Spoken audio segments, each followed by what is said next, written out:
Welcome to an episode of Applied Spirituality. I usually don't do this one on the floor, but that's what came into me to do today. And also, when I asked, what am I to speak about, I heard wisdom. I don't even want to talk about that, to be honest, because I'm not sure how. But here we are. And maybe that's where we'll start. I find that there is a wisdom. Good morning, everybody. Hey. Or whatever time of day it is for you. Hi. So wisdom. And I'm open to hear some stuff from the crowd. Feel free to shout if it's relevant-ish. Okay, so wisdom to me, I guess, is that what I hope to be, what I suppose I'm demonstrating in some ways. It is surrender to a process that is bigger than my own. It is allowing for an understanding that transcends what I'm personally capable of. It's saying like, hey, wow, I really don't know. And does that mean I can't have a foundation to stand on and act from, or a frame of reference to think from and speak from? No. God bless the paradox. It's both. It is left foot, right foot, inhale, exhale, open, close, blink, see, where there does seem to be a participation that's required at the level that you currently exist at. And it seems like, all right, hold on, let me take some breaths. The quote from the crowd is, the past doesn't always predict the future. That's beautiful. Thank you. I'll build off that. Wisdom to me is knowing that, is recognizing that what has been does not limit what can be. And what I personally have been practicing recently as I'm at a transition point is I have my moment. And within my moment is whatever I bring at a mental level, whatever I focus on, how I think about it, etc. And if you want to go somewhere you haven't been before, you can't use the thought paths that got you to where you are. Thinking almost creates these inroads into life and experience and reality. And as you perceive, so you receive, I guess, you walk it like you talk it. If you think that's what it is, that's how you'll act. So right now in my personal practice, and this is exciting because I haven't really been talking about my personal practice on this channel. I talk about it on my other channel, Intergalactic Hotline. And I guess in opening, okay, so what I'm personally working on is getting the fuck out of my way, which means allowing myself to breathe and be without judgment. Shaylee comes in and she thinks, well, based on the market, based on where I think I fucked up, based on where, here is what is appropriate for you to do. And what I'm practicing is allowing a wisdom that is greater than my own. If this is what is here for my being, then I will surrender to and allow and support what wants to emerge, rather than act like some crazy ass manager who's not as good as the employee, And the manager here is the mind, the employee is the spirit, the being. And so I was talking about, to allow this change, support this, I have my moment, and I'm very aware, thanks to lots of practice, that self-love is owning my moment. Self-love is saying, I can make myself as miserable as I want right now. Self-love is saying, sure, I can think about that in that way. How's that make me feel? It's crazy the ways that we treat ourselves relative to, or in comparison to other people and things that we love. There's shit you will do to your personal experience you would never, ever do to somebody you really loved and respected if and when you are in your power. Sometimes we do weird things to people we love because we're afraid that we'll lose them, or we're afraid that we're not good enough. And so the way we express love does not always represent how we feel love or what's there for us. And that's okay. Acknowledging that you're doing that, let it bubble up into your awareness a little, like, oh wow, I was jealous. Oh wow, I was insecure. Oh wow, I didn't, feel adequate, so I act up crazy. Like, let yourself see it. Do you need to be mean to you about it? No. Will that do anything? Yeah, it will do something. It'll make it worse. So all you really need to do is offer yourself acceptance, which is just space to be with information and breathe. It does seem like the being has an intelligence all of its own and will naturally continue to orient towards the sun, towards life, if you're not over it, like the mind manager saying, like, that was bad, that was wrong, let's revisit that mistake you made, let's revisit it from this angle, let's revisit it from blah, blah, blah, blah. Like, no, here is your moment, and if you want to do that with your moment, you certainly can. However, you are not benefiting yourself and others the way that you think that you are. Self-punishment somehow has been beaten into us as an effective tool. It's not. It's not. When you do that, you feel so much guilt and shame that you actually withdraw more from life, withdraw from your power and your awareness, and the choices that you make from that place suck. And I say that with the most love because you don't want to judge them either. But it's like that pattern seems like, so let's say you want to interrupt your self-judgment pattern, your self-criticism pattern.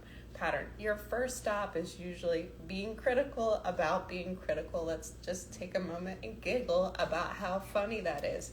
And so when you notice you're being critical, the opportunity is not to correct yourself or be critical or mean about being critical. The opportunity is to laugh and to breathe and not to think about it or talk about it, to let it be.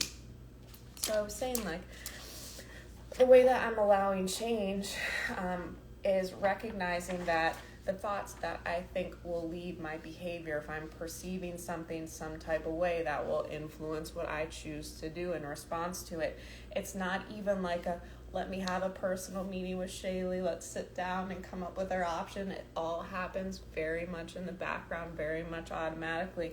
Our beings just kind of run off these beliefs, these programs, this information. It happens like instantaneously. You want to almost allow for the change that you're doing to have kind of some lead time, because it's not going to be a sharp right turn. It's going to be this gradual evolution. So what I'm doing is, when the topic comes up in my body or my mind, rather than think about it, because I can only think about it in the ways I've thought about it before, I put it down. And come back instead to my body. I've been talking about, I had a dream the other day that I was teaching this to people with PTSD. And I'm going to draw some lungs. All right, these are your lungs. In general, they're not drawn to scale for everyone. Start to pay attention to trying to feel your lungs. At first, depending on your relationship to your body, this may mean nothing to you. You may try to feel your lungs and instead, get the air caught in your chest. But take time and start to pay attention to how you're breathing. I've been practicing imagining that, I talked about this in another broadcast. I don't know if they still do this for babies, but when my brother and sister were babies, they had these formula bags that you put in to screw top plastic bottles. And I got thoughts on all those things now, but for simplification, or for what we're focused on right now, it's when the milk was out of it, the bag kind of sucked in like that. And I'm sure there are other examples, I can't think of it right now, but what I'm thinking about is with my lungs, trying to get that bottom part that's almost stuck, that never receives as much air, trying to open that up. And it seems culturally we refrain from that kind of deep breathing because it makes your belly look big. Isn't that crazy? Isn't that crazy that we would prohibit breathing, which is the same as living? Because what if we look fat? Isn't that crazy? Oh. All right, good morning. So what I'm talking about today is wisdom, and I really didn't know how I was going to talk about it, and that was kind of the lead-in where I'm saying, like, look, I allow for wisdom, which to me is a perspective greater than my own. It is recognizing that I am only one instrument in this beautiful cosmic orchestra, and my job is to be with the beat that's mine, my heartbeat, what's here, what's mine, and as best I can do that in awareness of myself and my impact on others. When I shook out all the beliefs that I can name and own, one, I recognize that they're all language and they're all about something I'm contained within, and so I really can't do it. And two, that thereby all I could really determine as far as effective operating rules is like, don't hurt anybody, just be mindful enough. And this month's topic seemed to be about nuance and paradox, where it's like, well, is it hurtful to somebody to tell them your truth? Is it hurtful not to do? There are people's feelings, and there are action, like there's so much nuance there. So if you hurt somebody's feelings by being honest or true for yourself, like that's not the same as lying to them or trying to take stuff that's theirs. Nobody wants to hurt. Maybe some people want to hurt each other, but I really believe humans are good, and if they're if they're properly cared for mentally, emotionally, spiritually, physically, they do well for others. I hold that in my heart. And my point is that most of the ways that it's so, let's see what my point is.